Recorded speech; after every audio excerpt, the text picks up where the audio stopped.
নীল, দেরি করে আসার জন্য ক্ষমা চাইছি। আমি জানি আপনাকে অনেকক্ষণ ধরে আমার জন্য অপেক্ষা করতে হয়েছে।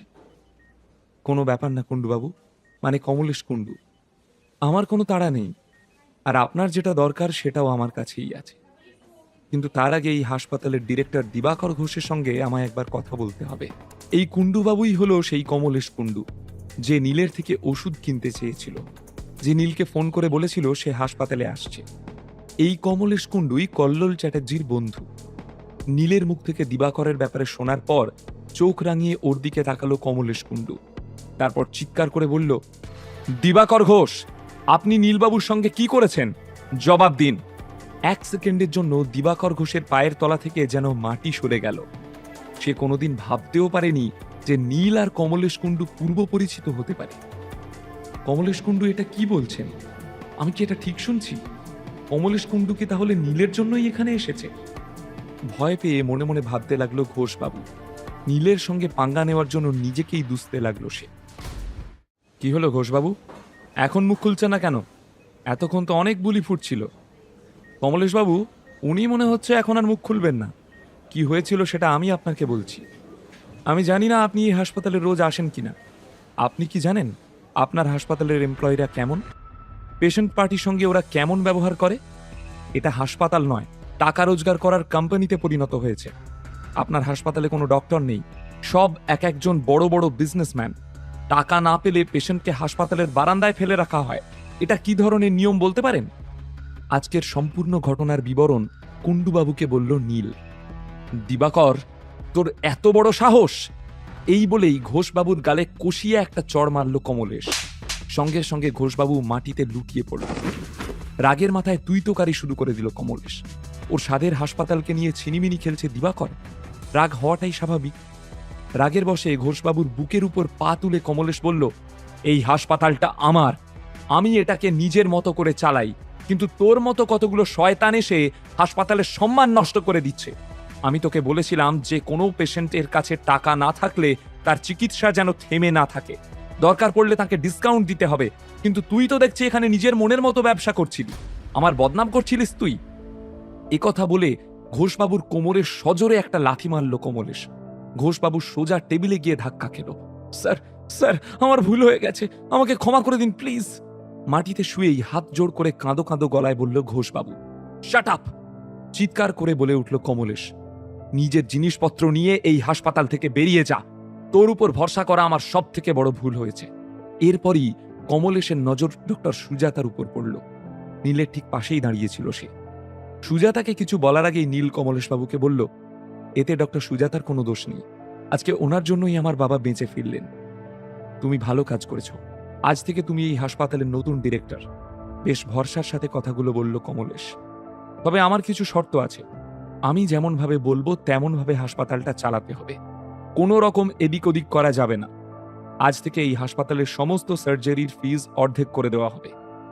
আর কেউ যদি চিকিৎসার খরচ জোগাড় করতে না পারে তাহলে তার বিলটা আমার কাছে পাঠিয়ে দিও। আমি দেখব কি করা যায়, কিন্তু কোনোভাবে চিকিৎসা যেন আটকে না থাকে। সুজাতাকে কথাগুলো বলতে গিয়ে বেশ ইমোশনাল হয়ে পড়ল Kamlesh. Kundu sir, thank you so much, কিন্তু আমি এই অফার অ্যাকসেপ্ট করতে পারবো না। আপনি হয়তো জানেন না, আমি এই হাসপাতাল থেকে রিজাইন করেছি। 10 দিনের মধ্যেই আমার নোটিস পিরিয়ড শেষ হবে। আমি কলকাতায় চলে যাচ্ছি। কমলেশ আর নীলের দিকে তাকিয়ে বলল সুজাতা, রিজাইন করেছো? কিন্তু কেন? এখানে কি আর ভালো লাগছে না? কি ব্যাপার বলো আমাকে। বেশ ব্যাকুল হয়ে প্রশ্ন করল কমলেশ। না স্যার, এরকম কিছু নয়। আসলে দিবাকর বাবুর সঙ্গে আমার কাজ করতে অসুবিধা হচ্ছিল।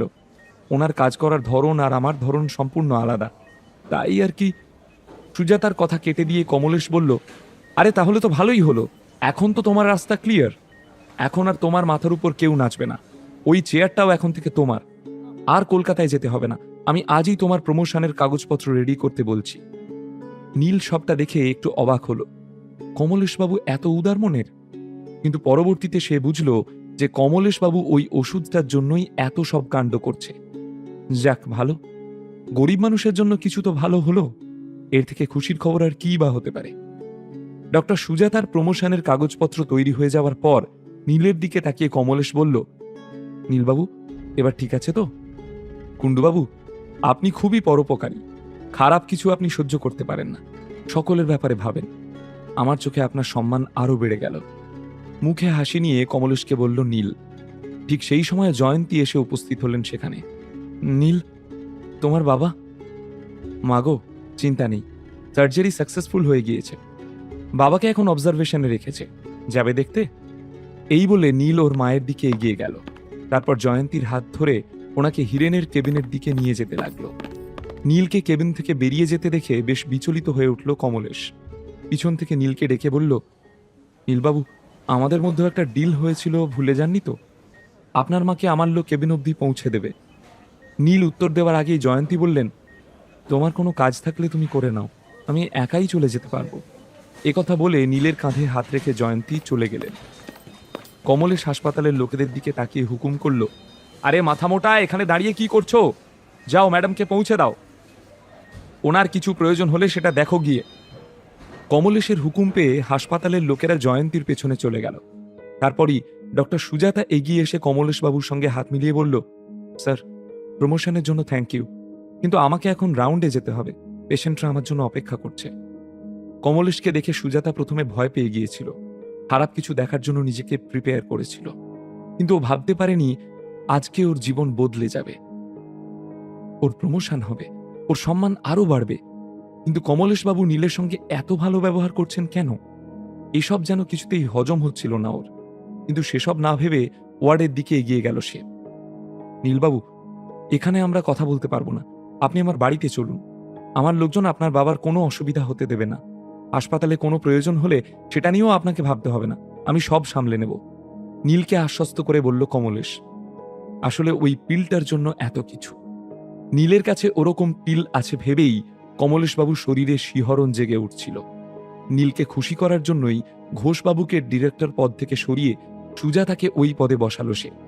মনে হচ্ছিল এই হাসপাতালটাও এবার নীলের নামে লিখে দেবে কমলেশ। বিনামূল্যে গল্প শুনতে নিচের ইনস্টল বাটনে ক্লিক করুন এবং পকেট এফএম ডাউনলোড করুন।